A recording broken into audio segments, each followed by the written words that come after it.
Muito boa tarde, tudo bem com vocês? Muito bom estarmos juntos nessa nossa jornada de conhecimento, de autoconhecimento, de prática do bem. Essa trilogia que resume a tarefa da evolução. Conhecer a nós mesmos, conhecer o mundo, no final das contas, a mesma coisa. E praticar o bem, que é, em suma, esse conhecer e o conhecer a si mesmo.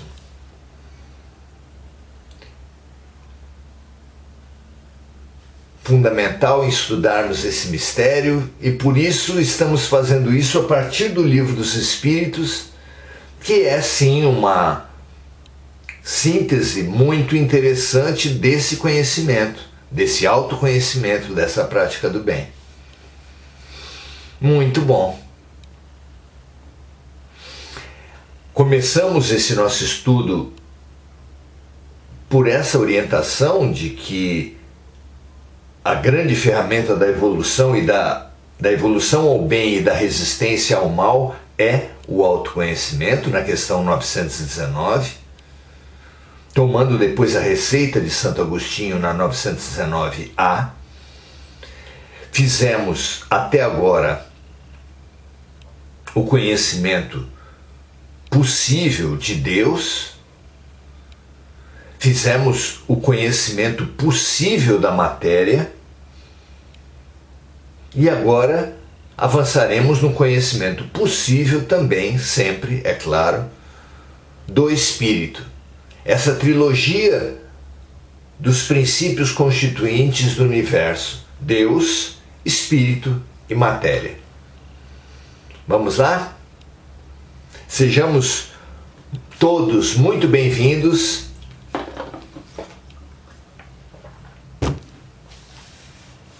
à jornada do conhecimento através do Livro dos Espíritos. Venha conosco, vamos lá! Muito bom. Hoje estamos na questão 23. O que é o Espírito? Olha só, parece uma questão simples, mas nada tem de simples. A resposta dada é: o Espírito é o princípio inteligente do universo. Fabulosa essa pergunta e essa resposta. O Espírito é o princípio inteligente do universo. Nos remete, a nosso ver, à pergunta número 1, que é Deus. A pergunta, que é o Espírito, remete, ao nosso ver, à pergunta número 1, que é Deus. Na pergunta 23, o que é o Espírito? A resposta é: o Espírito é o princípio inteligente do universo. Na pergunta número 1, que é Deus? A resposta é: Deus é a inteligência suprema, causa primeira de todas as coisas.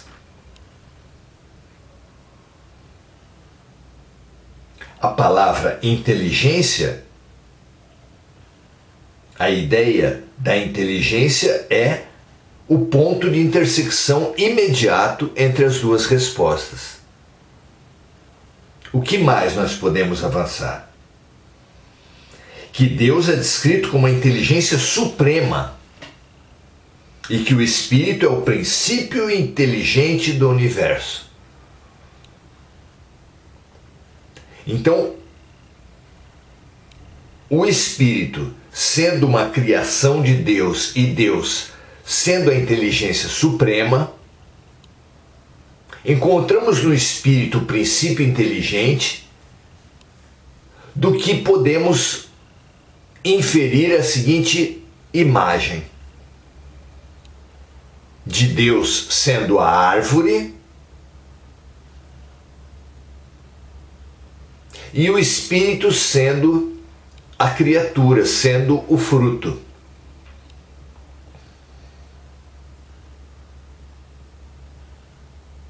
Não é interessante a figura? A semente, o que ela tem em comum com a árvore?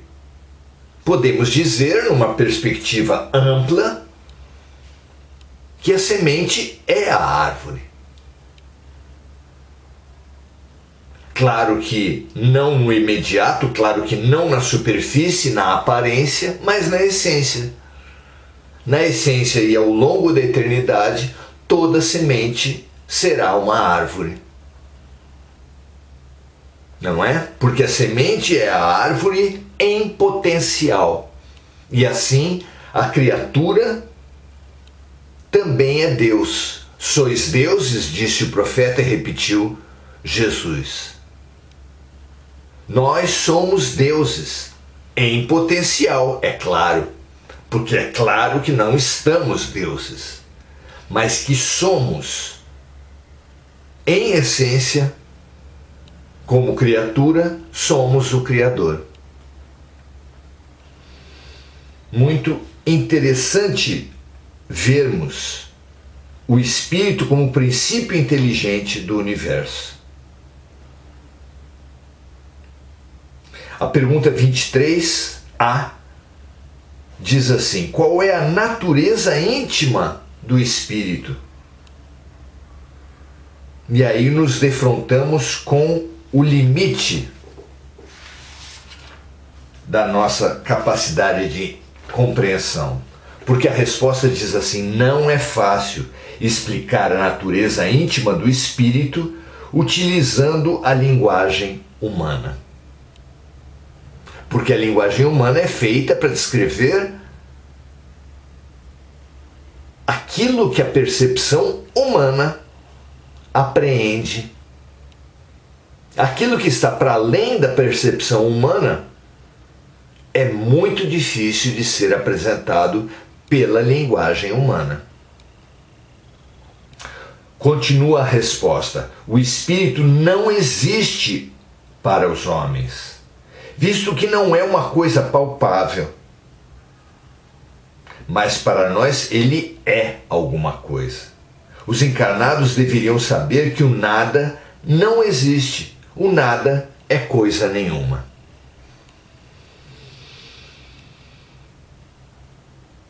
Vejam só como a ciência positiva resumia, porque hoje já é impossível isso, resumia o que existia, aquilo que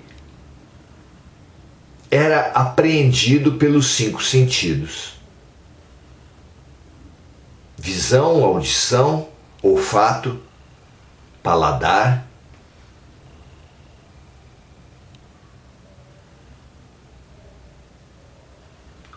Toque. Esses 5 sentidos delimitavam para a ciência tradicional e delimitam para o homem primitivo o que existe do que não existe. O homem primitivo não se deu conta, a ciência já percebeu. O fenômeno da eletricidade, da radioatividade, da sintonia, das ondas de satélites, das ondas de rádio, são todos fenômenos que, por si, não impressionam, não mexem, não ativam os sentidos materiais. Não ativam em si, mas ativam nos seus resultados. É claro que a eletricidade produz calor, a radioatividade também. É claro que as ondas de rádio, as ondas de satélite produzem imagens, produzem cores, transmitem dados. Mas isso não é a eletricidade, a radioatividade e as ondas em si. São o que elas movimentam, os efeitos que elas geram.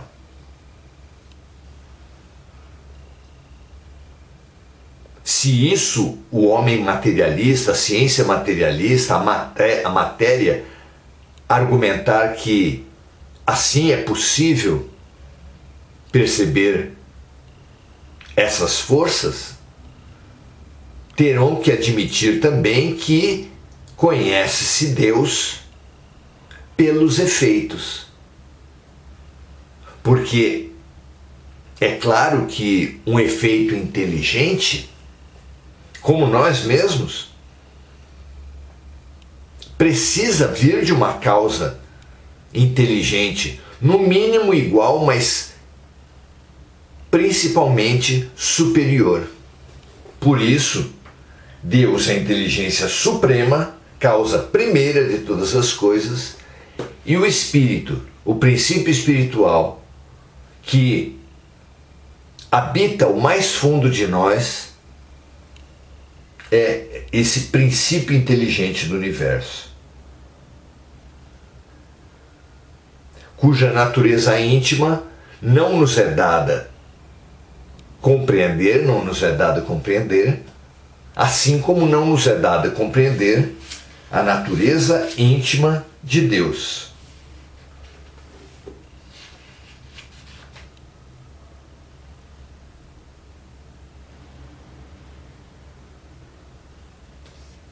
Na questão 10, a pergunta é essa: o homem pode compreender a natureza íntima de Deus? Não. Ele ainda não tem capacidade para compreender isso. Falta-lhe um sentido. Olha que preciosa a resposta. E assim como falta um sentido para nós compreendermos a natureza íntima de Deus, também não nos é dado compreender a natureza íntima do Espírito. Por quê? Porque falta-nos um sentido. A pergunta 24 nos diz assim: o Espírito é sinônimo de inteligência? Veja que pergunta perspicaz Kardec faz, já que o Espírito foi apresentado como princípio inteligente. O próprio Deus foi considerado como inteligência suprema. Seria o Espírito, então, sinônimo de inteligência? E a resposta é: a inteligência é um atributo essencial do Espírito, como também é um atributo essencial de Deus, como nós vimos. Mas tanto a inteligência quanto o Espírito se confundem num princípio comum. Assim, para os homens, inteligência e espírito são a mesma coisa. Assim como com Deus também. É até aí que os espíritos julgaram possível desvendar ao homem a natureza do espírito. Porque nós, em nosso processo de autoconhecimento,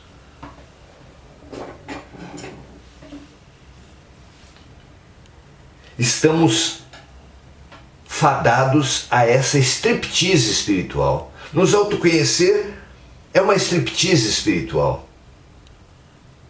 Porque a primeira parte do autoconhecimento é o corpo.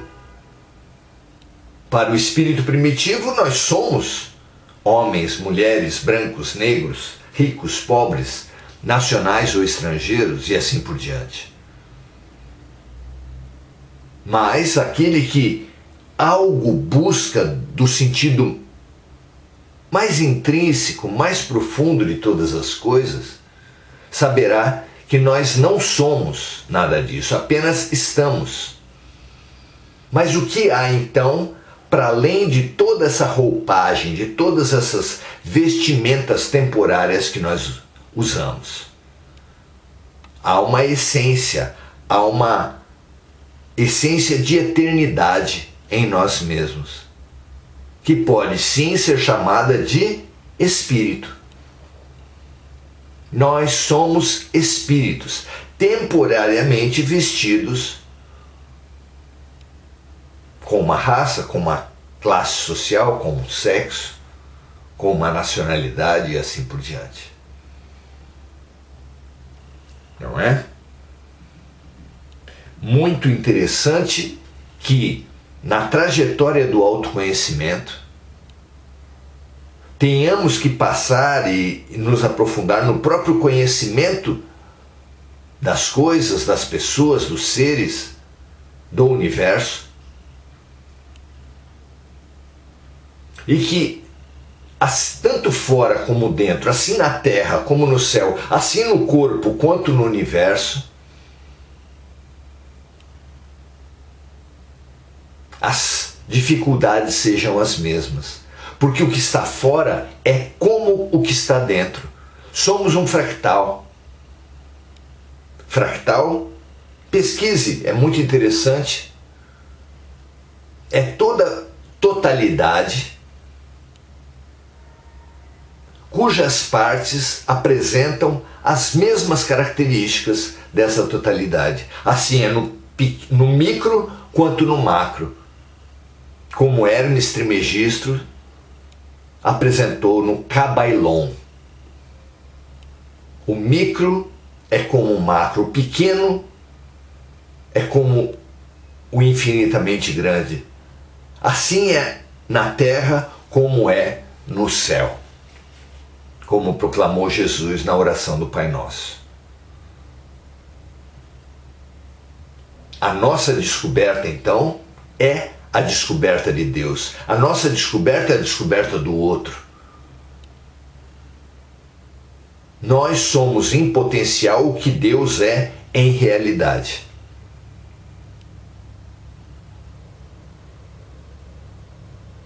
Uma delícia descobrirmos essa trajetória do conhecimento, do autoconhecimento e do bem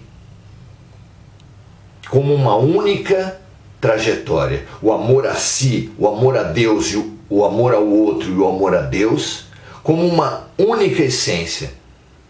No final, somos todos um.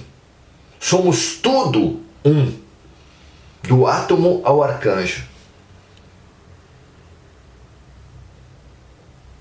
Buscando, aceitando essa busca do autoconhecimento em profundidade, nos descobriremos no espírito, nos descobriremos na matéria, nos descobriremos em Deus. E é esse descobrir-se, esse despir-se, para encontrar cada vez mais a essência, a profundidade, que é a missão da vida. Avancemos para isso em cada questão de O Livro dos Espíritos, porque essa é a trajetória de todos os livros de sabedoria. Uma honra e um prazer estar com cada um de vocês numa trajetória tão essencial assim. Muito bom. Saudar os amigos que estão conosco nesse momento, Sayonara Angélica, dizendo que tem que voltar para o 2º grau, que perdeu a noção.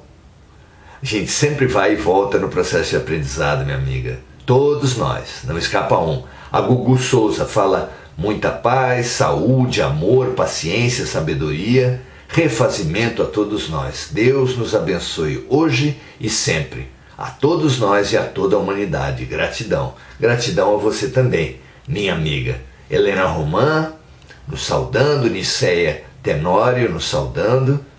Muito bom estarmos juntos aqui. Tenhamos essa perspectiva. Autoconhecimento, conhecimento e bem. Prática do bem. Realização do bem. É isso que nos transformará gradativamente, fazendo ao próximo o que gostaríamos que o próximo nos fizesse, da explosão dos nossos potenciais, da realização das nossas potências, da saída da semente para a árvore. Que assim seja. O Deus que habita em mim saúda, respeita e ama o Deus que habita em vocês. Namastê. Até a próxima. 18 horas estaremos sempre juntos, avançando a cada dia um pouco, que nos for possível, para esse conhecimento, para essa realização. Um grande abraço e até a próxima.